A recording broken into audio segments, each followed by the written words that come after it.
Pandemic ಟೈಮಲ್ಲೂ ನೀವು ಹಲವಾರು ಜನರಿಗೆ ರೇಷನ್ ಕೊಟ್ಟಿದ್ದೀರಾ.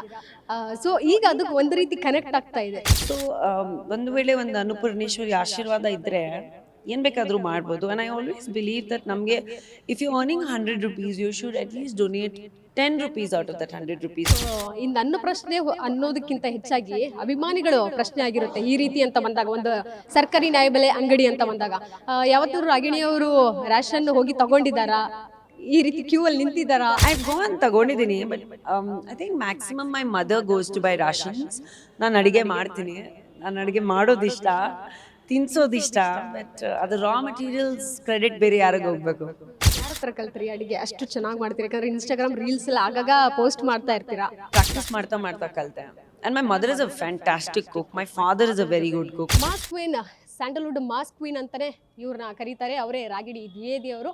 ಸಾಕಷ್ಟು ಪ್ರಾಜೆಕ್ಟ್ಗಳಲ್ಲಿ ಬ್ಯುಸಿ ಆಗಿದ್ದಾರೆ. ಸದ್ಯಕ್ಕೆ ಸರ್ಕಾರಿ ನ್ಯಾಯಬೆಲೆ ಅಂಗಡಿಯಲ್ಲಿದ್ದಾರೆ. ಯಾವ ರೀತಿ, ಯಾಕೆ ಅನ್ನುವಂಥದ್ದನ್ನ ಕೇಳ್ತೀನಿ. ಮೇಡಮ್ ನಮಸ್ತೆ. ಕಮರ್ಷಿಯಲ್ ಬಿಟ್ಬಿಟ್ಟು ಹೊಸ ರೀತಿ ಪ್ರಾಜೆಕ್ಟ್ ಕಥಾ ಹಂದರಗಳನ್ನ ನೀವು ಚೂಸ್ ಮಾಡ್ತಾ ಇದ್ದೀರಾ.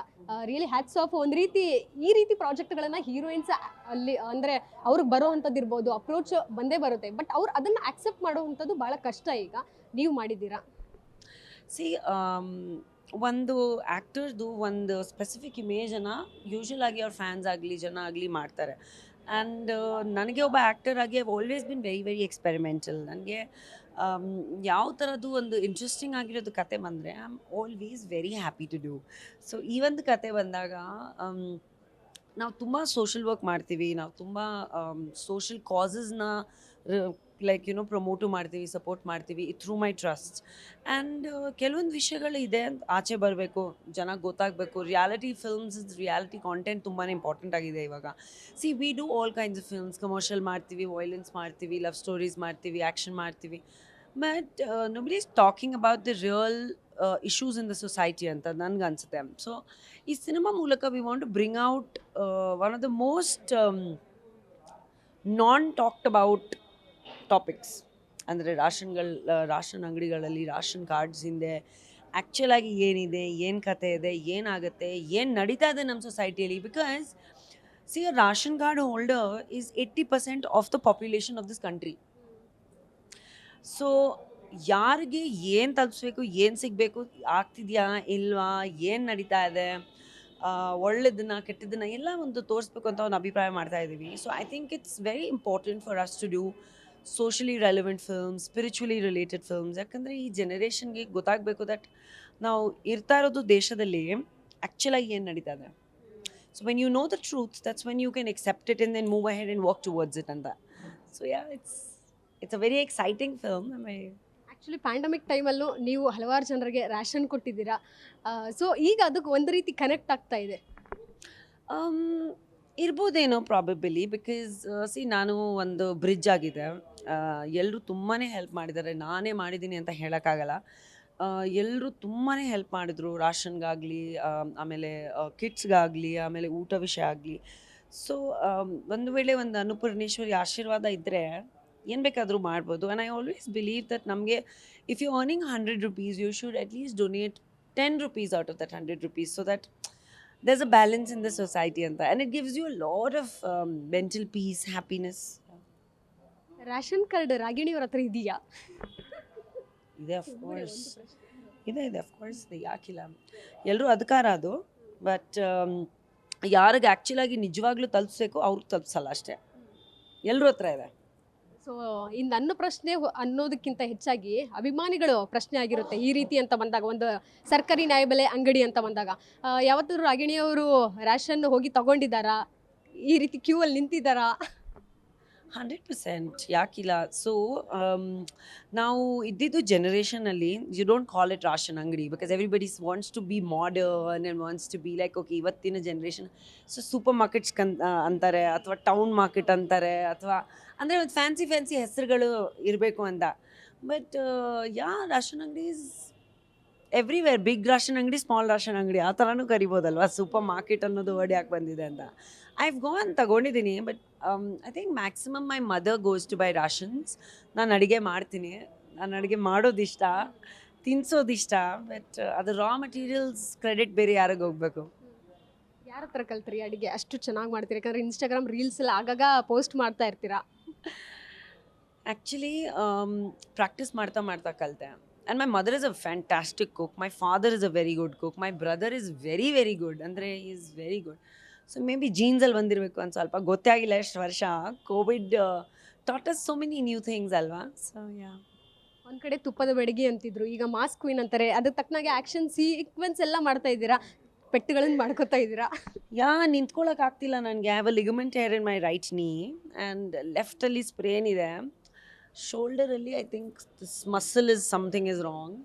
ಸೊ ಯಾ, ವೃಷಭ ಶೂಟಿಂಗ್ ನಡೀತಾ ಇದೆ ಸದ್ಯಕ್ಕೆ ವಿತ್ ಮೋಹನ್ಲಾಲ್ ಸರ್, ಆ್ಯಂಡ್ ಅದರಲ್ಲಿ ಆ್ಯಕ್ಷನ್ ಸೀಕ್ವೆನ್ಸಸ್ ಇದೆ. So just I do my own stunts, ಗೆಲ್ಲರೂ ಗೊತ್ತಿರೋ ವಿಷಯ ಅದು. ಸೊ ಬಟ್ ಈ ರೀತಿ ಪೆಟ್ಟನ್ನು ಮಾಡ್ಕೋಬೇಡಿ ಅಂತ ಅಭಿಮಾನಿಗಳು ಕೇಳ್ತಾರೆ. There is risk in everything. ಲೈಫಲ್ಲಿ ರಿಸ್ಕ್ ತೊಗೊಂಡಿಲ್ಲ ಅಂದರೆ ಏನು ಮಾಡ್ತಾರೆ ಇಲ್ಲಿ? You should take risks. Only then you will know if it's a good or a bad. No, ರಿಸ್ಕೇ ತೊಗೊಂಡಿಲ್ಲ ಅಂದರೆ ಯು ಆರ್ ನಾಟ್ ಲೈಕ್ ಒಂದು ಹ್ಯೂಮನ್ ಆಗಿ, ಒಂದು ಮನುಷ್ಯನಾಗಿ you should always take risks. ಇನ್ನು ಇತ್ತೀಚೆಗಷ್ಟೇ Sanju weds Geetha cinema release ಆಯಿತು. ಕೆಲವೊಂದು ಕಾರಣಾಂತರಗಳಿಂದ ಈಗ ಮತ್ತೆ ಮರು ಬಿಡುಗಡೆ ಆಗ್ತಾ ಇದೆ ಅನ್ನೋಂಥದ್ದನ್ನು ಈಗಾಗಲೇ ಚಿತ್ರತಂಡ ತಿಳಿಸಿದೆ. ಸೊ ಯಾಕೆ ಆ ರೀತಿ ಒಂದು ತಾತ್ಕಾಲಿಕ ಕೆಲಸಗಳಾಯಿತು? ಸಿ, ನಾನು ಆ್ಯಕ್ಚುಲಿ ಗೊತ್ತೇ ಇಲ್ಲ ಸಂಜು ವೆಡ್ಸ್ ಗೀತಾ ರಿಲೀಸ್ ಆಯಿತು ಅಂತ. ಆ್ಯಂಡ್ ಒಂದು ನಿಜವಾಗ್ಲೂ ಹೇಳಬೇಕು ಅಂದರೆ I am very upset with everybody, like because ಗೊತ್ತಿಲ್ಲ ಅದೇ ನಾವು ಅಷ್ಟು ಸೀನಿಯರ್ ಆರ್ಟಿಸ್ಟ್ ಆಗಿ ಒಂದು ಸಿನಿಮಾದಲ್ಲಿ ಭಾಗವಹಿಸ್ತೀವಿ ಅಂದರೆ, ಪಾತ್ರ ಮಾಡ್ತೀವಿ ಅಂದರೆ, ಆಮೇಲೆ ಸಡನ್ನಾಗಿ ಕೆಲವೊಂದು ಪೋರ್ಷನ್ಸ್ ಇರಲ್ಲ ಸಿನಿಮಾದಲ್ಲಿ. ಸೊ ಇವಾಗ ಒಂದು ಸೆಂಟ್ರಿಕ್ ಕ್ಯಾರೆಕ್ಟರ್ ಪೋರ್ಷನ್ಸ್ ಇಲ್ಲ ಅಂದರೆ ಕತೆಗೆ ಏನು ಬೆಲೆ ಇಲ್ಲ, ಕತೆಯಲ್ಲಿ ಕನೆಕ್ಟಿವಿಟಿ ಇರಲ್ಲ. ಸೊ ಆ ವಿಷಯವಾಗಿ ಪ್ರಾಬಬ್ಲಿ ಜನ ದಡ್ರು ಇಲ್ಲ. ಇವಾಗ ನೀವು ಯಾರನ್ನ ಹಾಕ್ಕೊಂಡು ಸಿನಿಮಾ ಮಾಡ್ತಿದ್ದೀರಾ, ಆ ಸಿನಿಮಾದಲ್ಲಿ ನೀವು ಕತೆ ತಕ್ಕಂಗೆ ತೋರಿಸ್ಬೇಕು. ಏನೋ ಒಂದು ತೋರ್ಸಕ್ಕೆ ಹೋದರೆ ಅದೇ ಆಗುತ್ತೆ. ಆ್ಯಂಡ್ ರಿಲೀಸು ಗೊತ್ತಿಲ್ಲ ವಿಷಯ ನನಗೆ. ರಿಲೀಸ್ ಆಗಿದ್ದು ವಿಷಯ ಗೊತ್ತಿಲ್ಲ, ಬಿಕಾಸ್ ಯಾರೂ ನನಗೆ ಇನ್ಫಾರ್ಮ್ ಮಾಡಿಲ್ಲ. ಆ್ಯಂಡ್ ನಾನು ಬಾಂಬೆಯಲ್ಲಿದೆ, ಶೂಟಿಂಗ್ ಮಾಡ್ತಾಯಿದ್ದೆ. ಆ್ಯಂಡ್ ಇವಾಗ ರಿಲೀಸ್ ಆಗ್ತಿರೋದು ಗೊತ್ತಿಲ್ಲ ನನಗೆ, ನಿಮ್ಮಿಂದಾನೇ ಗೊತ್ತಾಗ್ತಿದೆ. ನಿಮ್ಮದು ರಚಿತಾ ಅವ್ರ ಕಾಂಬಿನೇಷನ್ ಆ ಒಂದು ಸಾಂಗ್ ಸಿಕ್ಕಾಪಟ್ಟೆ ಇಷ್ಟಪಟ್ಟಿದ್ರು, ಥಿಯೇಟ್ರಲ್ಲಿ ಸಹ ಎಂಜಾಯ್ ಮಾಡಿದ್ರು. ಅದು ಬಂದಾಗ ಸ್ಟೆಪ್ಸ್ ಕೂಡ ಹಾಕಿದ್ರು, ನಿಮ್ಮದು ಹುಕ್ ಸ್ಟೆಪ್ ಕೂಡ ಟ್ರೈ ಮಾಡಿದ್ರು ಥಿಯೇಟ್ರಲ್ಲಿ, ನಾವು ಸಹ ನೋಡಿದ್ದೀವಿ. ಬಟ್ ಈ ಸಿನಿಮಾ ತುಂಬ ಚೆನ್ನಾಗಿ ಹೋಗಬೇಕಿತ್ತು, ಅಂಥದ್ರಲ್ಲಿ ಸ್ಟಾಪ್ ಆಯಿತು, ಮತ್ತೆ ರಿಲೀಸ್ ಆಗ್ತಿದೆ. ಬಟ್ ನಿಮಗೂ ಕೂಡ ಈ ಮಾಹಿತಿ ಗೊತ್ತಿಲ್ಲ ಅನ್ನೋದಾದರೆ ಹೇಗೆ? ಚಿತ್ರತಂಡ ಏನು ಕರೆಕ್ಟಿವ್ ಆಗಿರಲಿಲ್ಲ?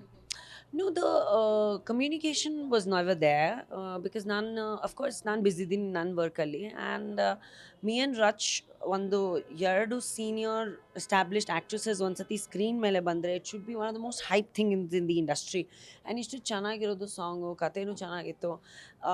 ಇವಾಗ 20 ನಿಮಿಷ ನೀವೇ ಅಂದ್ಕೊಳ್ಳಿ, 20 ನಿಮಿಷ ಮತ್ತೆ ಆ್ಯಡ್ ಮಾಡ್ತಿದ್ರು ಅಂದರೆ ಅದು 20 ನಿಮಿಷ ಎಲ್ಲೋಯ್ತು? ಸಿಂಪಲ್. ಆ್ಯಂಡ್ ನನ್ನ ಕಾರಣ ಗೊತ್ತಿಲ್ಲ, ನಾನು ಯಾಕೆ ಅಂತ ಆಯಿತು ಅಂತ ಗೊತ್ತಿಲ್ಲ, ಯಾರು ಮಾಡಿದ್ದು, ಯಾರು ಹಿಂದೆ ಆಗಿರೋದು. ಸಿನಿಮಾ ಥರ ನೋಡ್ಬೇಕು ನೀವು. ಯಾರು ಇನ್ಫ್ಲೂಯೆನ್ಸ್ ಆಗಲಿ, ಯಾರ ಹೆಸರಾಗಲಿ, ಅದೆಲ್ಲ ನೋಡ್ಕೊಂಡು ಮಾಡಬಾರ್ದು ನೀವು. ಸಿನಿಮಾ ಕತೆ ತಕ್ಕಂಗಿರಬೇಕು.